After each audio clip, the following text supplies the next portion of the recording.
London के एक भव्य महल में जब हजारों लोगों के सामने एक चमकता हुआ हीरा पेश किया गया, तब पूरी दुनिया उसकी रोशनी देखकर दंग रह गई। लेकिन उसी पल भारत की धरती मानो रो रही थी, क्योंकि वह कोई साधारण हीरा नहीं, बल्कि भारत की शान कोह-ए-नूर था।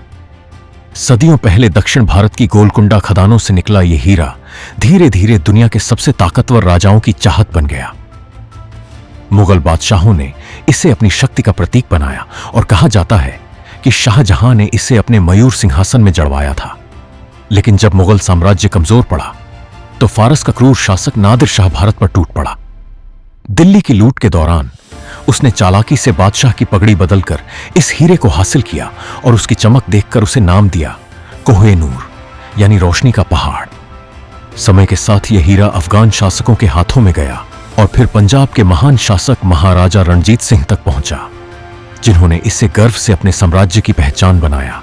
लेकिन उनकी मृत्यु के बाद सिख साम्राज्य कमजोर पड़ गया और इसी मौके का फायदा उठाकर ब्रिटिश ईस्ट इंडिया कंपनी ने पंजाब पर कब्जा कर लिया। महाराजा रणजीत सिंह के छोटे बेटे दलीप सिंह से मजबूरी में एक संधि पर हस्ताक्षर करवाए गए, जिसमें लिखा था कि कोह-ए-नूर अब ब्रिटिश महारानी को सौंपा जाएगा।